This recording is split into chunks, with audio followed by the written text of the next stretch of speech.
সুন্দর আচার্য সিদ্ধান্ত বলছে, কীর্তন সমরে পাত্রের আসরে সবার সামনে যে বসে ভগবান তার কেনা সম্পত্তি নয়।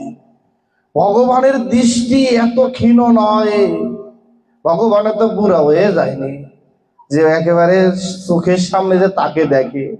ভগবান যে সবার পিছনে থাকে তাকে ভগবান আগে দেখে। এমন রামচরিত মানুষের বহু বহু দৃষ্টান্ত আছে, যেখানে রামায়ণ পাঠ হয় হনুমান স্বয়ং ভক্ত স্বরূপে ধারণ করে সবার পিছনে এসে বসে থাকে। যেখানে ভাগবত পাঠ হয় ধ্রুব প্রহ্লাদ স্বরূপ হয়ে সবার পিছনে এসে বসে থাকে একটু হরি কথা শোনার জন্য। কারণ যা বৈকুণ্ঠে নাই, যা গোলক ধামে নাই, যা স্বর্গে নাই, তা মত্ত ধামে আছে। সেটা হলো হরি কথা স্বরূপে হরি নাম আছে, হরিধাম আছে। আর যেখানে ভক্ত ভগবানের কথা হয়, ভগবান সাক্ষাৎ রাধারানী সহ বিরাজ থাকেন। গীতার মাহাত্ম্য করে দেখেন, ভগবান নিজে সাক্ষাৎ বলেছে। ভগবানকে বিশ্বাস করি না, ভগবান নিজে বলেছে যেখানে আমার কথা হয় আমি সেখানে রাধারানী সহ দেবশিব আর নারদ আদি সহ বিরাজমান থাকি। এখানে আসে না? আসলে আমার দেখার মতো চোখ নাই, আমার তাকে শোনার মতো কান নাই, আমার তার কথার বলার মতো মুখ নাই। জগতের কথা বলতে বলতে ভগবানের কথা আর মুখে আসে না। কি অদ্ভুত সংবাদ! আপনাদের কষ্ট হচ্ছে না তো? আসলে আমাদের আবার অভ্যাস আছে সারা রাত জাগা, এই জন্য বারবার বলছে আপনাদের কষ্ট না হলে আমরা আছি। কিন্তু আবার কালকের একটা বিশেষ দিন, সেটাও মনে রাখতে হবে। কারণ আমি তো জানতাম না, আমার ভাই আপনাদের ছেলে মিনজয় বিশ্বাস, আমাদের কাছে আবার জয় বিশ্বাস। মিনজয় বললে আমরা চিনি না। সে দেখলাম প্রথমেই ঘোষণা দিল এখানে নাম যজ্ঞ হয় দীর্ঘ 15 বছর যাব। সেখানে অনেকেই যারা এই আয়োজন করতেন তারা দিব্যলোক ধামগত হয়েছে। যারা আয়োজন শুরু করেছেন তারা অনেকেই চলে গেছেন। কালের গর্ভে অনেককেই পরিক্রমায় হারিয়ে যেতে হবে, এটি নিরন্তর সত্য। তাদের জন্য প্রার্থনা হবে, প্রার্থনা করতে হবে। হয়তো আজ আমি কারোর জন্য প্রার্থনা করছি, আগামীকাল আমার নামেও প্রার্থনা সভা হতে পারে, কোনো গ্যারান্টি আছে কি? তাই এই যে একটি নির্যান, যে তাদেরকে স্মরণ করা কেন, তাদেরকে স্মরণ করতে হবে কেন? কারণ তারা এমন একটি গ্রামের মধ্যে কাজ করেছে যেখানে হরিনামের মেলা বসিয়েছে, যেখানে নিতাই গৌর অদ্বৈত গদাধর 64 মহন্তের আগমন ঘটিয়েছে, যেখানে ভগবানের আগমন ঘটিয়েছেন, কত দূর দূরান্ত থেকে ভক্ত বৃন্দের সমাবেশ ঘটিয়েছেন। তারা হয়তো ভগবত ধাম অবশ্যই চলে গেছেন, কারণ যারা ভগবানকে ভালোবাসে তারা ভগবত ধাম ছাড়া অন্য কোথাও যেতে পারেন না। কারণ যে একবার এক মুহূর্ত ভগবানকে ভালোবেসেছে সেই তো এমন সবার আয়োজন করেছে। তাই নির্জনের কথাটি বলি, কুরুক্ষেত্রের যুদ্ধ শেষ, কুরুক্ষেত্রের যুদ্ধ শেষ। যুধিষ্ঠির মহারাজ সিংহাসনে বসেছেন, চারিদিকে শান্তি আনন্দ।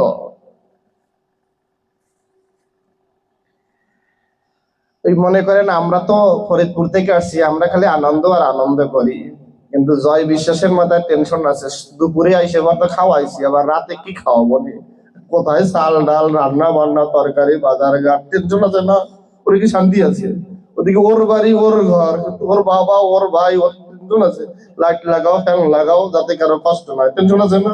একটু পরে আর একটা টেনশন, কোথায় খাওয়াবে কোথায় ঘুম পাড়াইবে, টেনশন আছে না? আমরা তো আনন্দেই আছি যে না আরামেই দিবেন, কি আছে না? কি করছে যুধিষ্ঠির মহারাজ?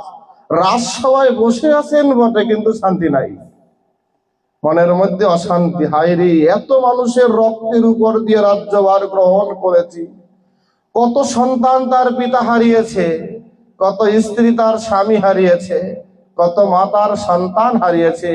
এত মানুষের কষ্ট নিঃশ্বাসের উপর দাঁড়িয়ে রাজ্য সুখ ভোগ করা যায় না। যে অপরের ক্ষতি করে তার ক্ষতি করতে কারো লাগে না। একটা নিঃশ্বাসই যথেষ্ট, একটা নিঃশ্বাসই যথেষ্ট ক্ষতি করা। কি করছে যুধিষ্ঠির মহারাজ? অশান্ত, চঞ্চল। কৃষ্ণ ভগবান তাকে অনেক সান্ত্বনা দিচ্ছে, ধর্মের কথা বলছে, সব সময় বুঝি কি, তাই না? তাকে সবাই সবসময় ধর্মের কথা ভালো লাগে। গীতায় আছে জাতস্যে ধ্রুব মৃত্যু জন্ম মৃত্যুস্য চ, জন্মিলে মরতে হবে, এ কথা সবাই জানে। ওই সময় বাবা বাবা মা মা বলে কাঁদতে গেলে আর কি গীতার কথা মনে আছে, গীতা বাদ হয়ে যায় না? যুধিষ্ঠির মহারাজ সাক্ষাৎ ধর্ম, তাকে কৃষ্ণ ধর্ম কথা বলছে, কিন্তু চলো আগামীকাল তার কাছে যাই। পরের দিন পৌষ মাসের পিঠা খাওয়ার দিন কোন দিন জানেন? খান তো না, বানাই তো পারেন না, বানান আলোক দিয়ে মানুষ পিঠা বানায়। কাশি খোসা পিঠা ছিলেন, যেটাকে চিতই পিঠা বলে, গ্রামে বলে কাশি খোসাও বলে, বলে না? এসব পিঠা খাওয়ার দিন আছে একটা নির্দিষ্ট। লক্ষ্মী পূজার দিন আছে বৃহস্পতিবার, শনি পূজার শনিবার, তাই না? পিঠা খাওয়ার একটা স্পেশাল দিন আছে, মকর সংক্রান্তি মানে পৌষ সংক্রান্তির দিন। এইরকম একটা দিনে মনে করেন গেছেন যুধিষ্ঠির মহারাজ কৃষ্ণ ভগবানকে নিয়ে। কি করছে তাও গেছে, কৃষ্ণ ভগবান নিয়ে গিয়ে বলছে পিতামহ ভীষ্ম, যুধিষ্ঠির মহারাজ রাজ সিংহাসনে বসছে, তাও মনে শান্তি নাই। আমি অনেক ধর্মের কথা কইছি, আমার কথায় কাজে লাগে না, এখন আপনি কিছু কর, তাই না? আমাদের গীতা স্কুলে অনেকগুলো মাস্টার আছে, তো ওই জয় স্যারও ছিল অনেকদিন। দিন শেষে যখন এগুলো না পারে তখন তাই হেডমাস্টার যান। হেডমাস্টার যে কিছু জানে না, এটা তো ওরা জানে না, মানে ফাঁসাই দেওয়া পাবলিকের কাছে। এরকম একটা অবস্থা। কি করছে মানে বিশ্বদেব বলছে হরে কৃষ্ণ, তুমিও চালাকি করো, তুমি সাক্ষাৎ ভগবান, আর তুমি বলছো তোমার ধর্ম কথায় কাজ হয় না, তাই আমার কাছে নিয়ে আসো। আমি বুঝছি আমার শেষ দিন, তাই আসছো আমায় ছলনা করে কৃপা করার জন্য। বলছে তোমার কথা মতো আমি ধর্ম কথা বলবো, তবে শর্ত আছে। একটু করে দেখবেন না, আমিও শর্ত দিব আপনাদের, সময় আছে, যাইয়েন না, কিশোরী আছে। কি করছে ভগবান জানেন? বিশ্বদেব বলছে শর্ত আছে। কি শর্ত? যে সেটা পরে বলবো না, মেনে নাও, পরে বলবো। ঠিক আছে, ধর্ম কথা কর, তারপরে যা হয় হবে না।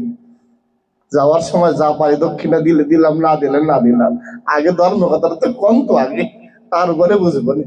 কি করছে যুধিষ্ঠির মহারাজের ধর্ম কথা বলে টলে বিশ্বদেব একেবারে শান্ত করে বলছে। বিশ্বদেব বলছে যুধিষ্ঠির বুঝছো তো? বলছে হ্যাঁ, একেবারে জলের মতো সহজ, তবে কালো জল না, সাদা জল, একেবারে সহজ করে বুঝে ফেলছি। ফ্রেশ মাম এরকম জল আছে না, এরকম জলের মতো বুঝে গেছে, সুন্দর ভালো। এখন বলছে কৃষ্ণ এবার তুমি আসো, শর্তটা এবার শোনো। কি শর্ত? বলছে আমি জানি আমার মরার সময় হয়েছে, আমার শর্ত কি জানো? আমি আর কিছু চাই না, মরার সময় শুধু আমি তোমার একটু দেখতে চাই ভালো করে। আমি তো চিত্তটা শুয়ে আছি, তোমায় দেখবো কেমনে। এখন তুমি একটা কাজ করো, আমার মাথার পাশে যদি দাঁড়াও তাহলে তোমায় ভালো করে দেখা যাইবে। ভগবানকে বলছে ভক্ত যে তুমি আমার চরণের পাশে গিয়ে দাঁড়াও। কত বড় ভক্ত হতে পারে! বলছে চরণের পাশে গিয়ে দাঁড়াও, কারণ চরণের পাশে গিয়ে দাঁড়ালে আমি দূর থেকে তোমায় চরণ বদন দর্শন করতে পারবো, মুখের সামনে দাঁড়ালে আমি পারবো না।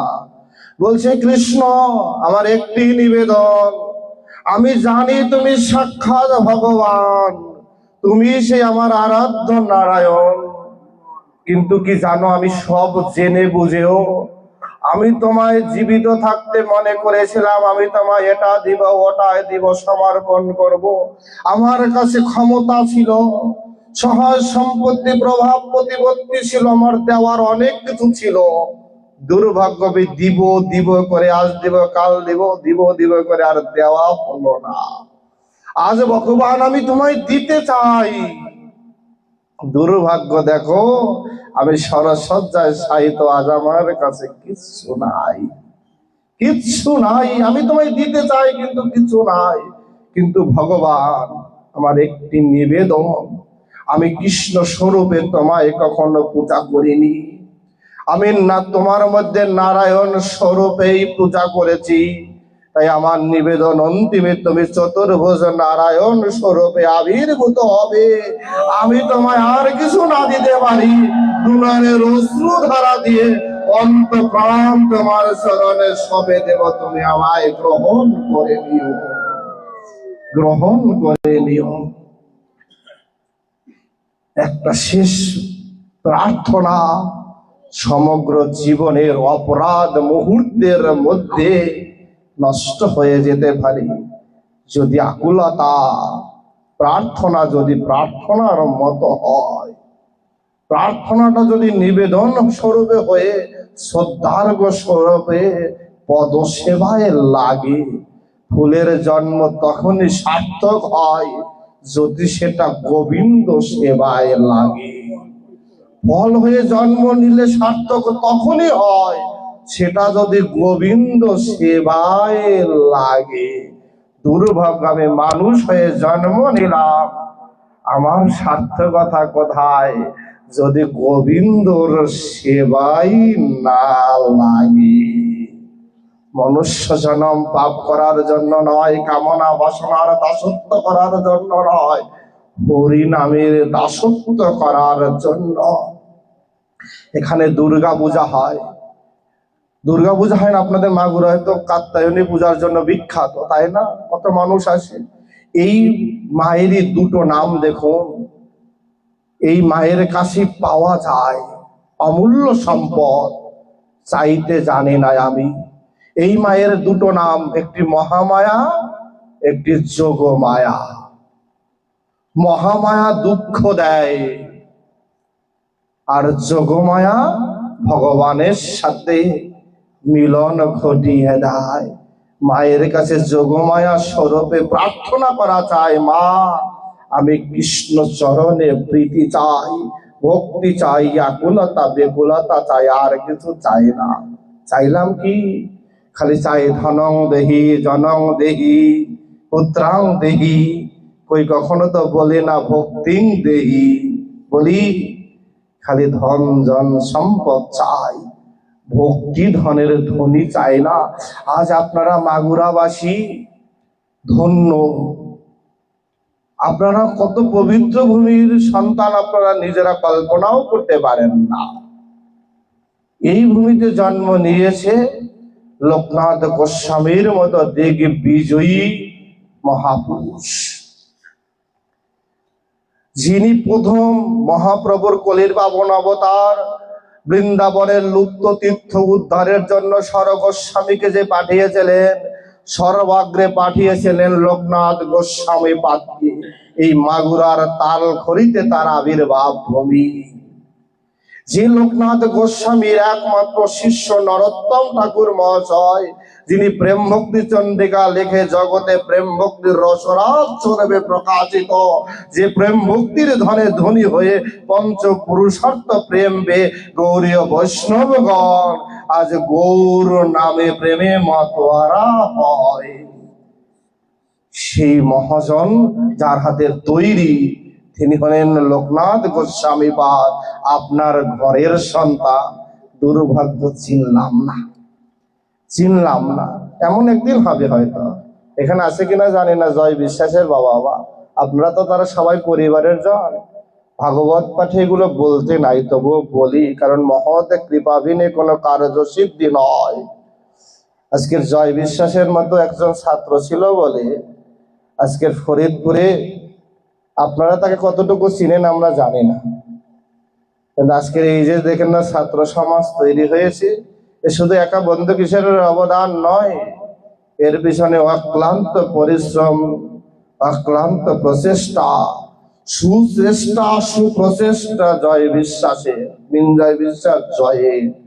তার হাতে তৈরি করা সন্তান।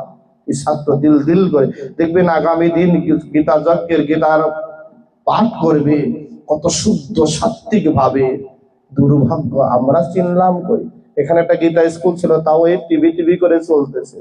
আগে একটা সময় অনেক ছিল, এখন আর আগের মতো নাই। এসে শুনে দুর্ভাগ্য লাগে।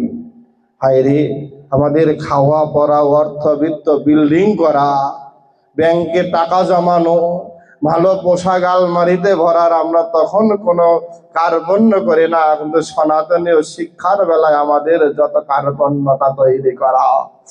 এই জন্য গীতা বলছে, ধর্ম যদি রক্ষা করো, ধর্ম তোমায় রক্ষা করবে। দুর্ভাগ্য কই ধর্ম ধরে নাই তো, অধর্ম নিয়ে mobile, TV, serial, cinema, bioscope নিয়ে মতোয়ারা হয়ে আছি। তো ধর্ম প্রতিষ্ঠানগুলো আজ হারিয়ে যাচ্ছে, এর প্রতি কোনো চেতনা বোধ নাই। এখানে কীর্তন যজ্ঞ হয়, দেখবেন কি পরিমাণে মনোমালিন্যতা থাকে, হিংসা বিদ্বেষ থাকে, বা বিভিন্ন জায়গায় হয় এগুলো। এই জন্য মহাপ্রভু বলছে, চিরদর্পণম রজনম ভব মহদবগ্নি নির্বাপনম শ্রীকৈরব চন্ডিকা ভীতরাণম আনন্দম ভদিবর্ধনম। আগে হৃদয়টাকে পরিষ্কার করো। হিংসা বিদ্বেষ অহংকার একদিন ওই শ্মশানে কিন্তু ছাই হয়ে যাবে, ছাই হয়ে যাবে।